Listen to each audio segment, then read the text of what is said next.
In the great industrial city of Steamport, thousands of machines work every hour, and most people never question who controls them. But one man did. His name was Benny. He was not an inventor, a factory owner, or a powerful guild master. He was simply a watchmaker from a small village, with a talent for noticing when things didn't move the way they should. And that simple skill would uncover a secret hidden in the skies above Steamport. For decades, Benny had repaired pocket watches, church clocks, and delicate family heirlooms passed down for generations. But the world has changed. Factories now produce cheap timepieces by the thousands. Precision craftsmanship was no longer valued the way it once was. Airships floated above towering iron docks. Steam cranes groaned under massive loads of cargo. Mechanical workers carried crates alongside sweating labourers. The air smelled of coal smoke, oil and hot metal. Benny searched for work wherever machines needed care. Eventually someone pointed him toward the sky docks. "They always need repairmen up there," a dock worker told him. "The machines break faster than they can replace them." The Steamport Airship Docks were enormous. Steel towers rose hundreds of feet into the air, anchoring massive skyships with cables thicker than a man's arm. Cargo cranes swung overhead like mechanical giants. Steam-powered loading platforms lifted entire shipments at once. Benny was hired as a maintenance repairman at Dock 7. His job was simple, but never easy. Every day he repaired steam pressure regulators, cargo crane gearboxes, dockside loading automatons, airship mooring winches. It was dangerous work, but Benny had steady hands and the patience of a watchmaker. Soon the dock workers trusted him more than the younger mechanics who rushed through repairs. Because Benny believed something important. If a machine breaks, it always leaves a clue. One evening, long after most workers had gone home, Benny was repairing a damaged cargo lift near the end of Dock 7. The gearbox had jammed. As he opened the casing, he frowned. The gears inside were not standard dock equipment. They were stronger, more precise, almost military in design. Benny turned one of the gears slowly with his screwdriver. It was built for power, far beyond lifting cargo. He replaced the gearbox and made a note in his repair journal. But over the following weeks, he noticed a pattern. Certain airships only arrived late at night. Dock machinery near those ships had been quietly modified, and the cargo they unloaded was always extremely heavy.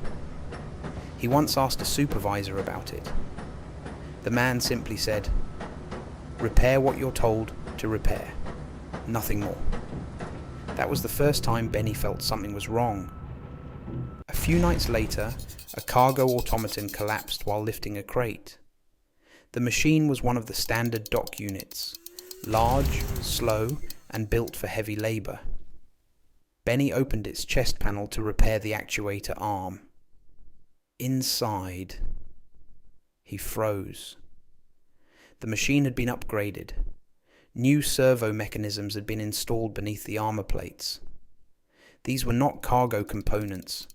They were combat-grade joints, designed for speed and force. Someone had been secretly modifying the dock machines. But why? Benny closed the panel before anyone else could see. That night he walked the docks long after his shift ended, watching, waiting, and that was when he saw the crates. At midnight, an airship drifted silently into Dock 7. Its name was painted along the hull, the Iron Horizon. Dock guards surrounded the unloading platform as cranes lowered massive metal crates. Each one was stamped with a simple label: Industrial Components. But when one crate slipped from a lifting cable and cracked open, Benny saw what was inside. Mechanical limbs, reinforced automaton frames, power cores far more advanced than any labour machine used in Steamport. These were not workers, they were something else entirely. And suddenly Benny understood. Someone was building an army of machines. Over the next several days, Benny carefully examined the dock machinery during his repairs. The modifications formed a pattern. Hidden mechanisms, reinforced lifting arms, special cargo routes through the dock network. Everything had been prepared to move and assemble these machines without attracting attention. The powerful industrial guild was behind it. They planned to replace thousands of human workers with automaton labourers. Machines that never slept. Machines that never protested. Machines that could even enforce order if workers resisted. Steamport would no longer belong to its people. It would belong to whoever controlled the machines. And Benny had accidentally discovered their secret. 1 week later, the Iron Horizon returned. This time carrying the final shipment. According to the whispers Benny overheard, it contained the central command engine, a machine capable of coordinating the entire automaton fleet. If it reached the city factories, the guild's plan would be unstoppable. Benny knew he had only one chance. While performing routine maintenance on the dock's mooring system, he quietly adjusted the tension regulators, just enough to create a failure. Not immediately, but soon. As the Iron Horizon began unloading its cargo, the mooring cables snapped, cargo cranes shook violently, and the heavy crate crashed down onto the city street below. Wood split open, mechanical limbs scattered across the street.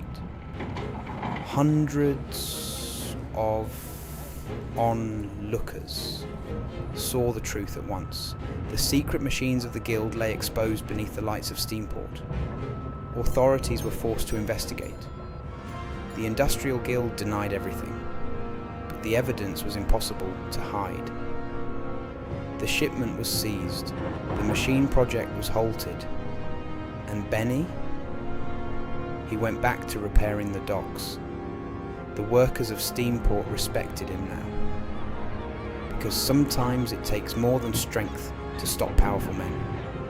Sometimes all it takes is a watchmaker who notices when the gears don't turn the way they should. And in Steamport, the machines are still turning, but now someone is watching them. Thank you for watching this episode of Steampunk Benny. Please consider liking and subscribing. Also, leave a comment below and let me know of ideas you would like to see in a future episode. Thank you.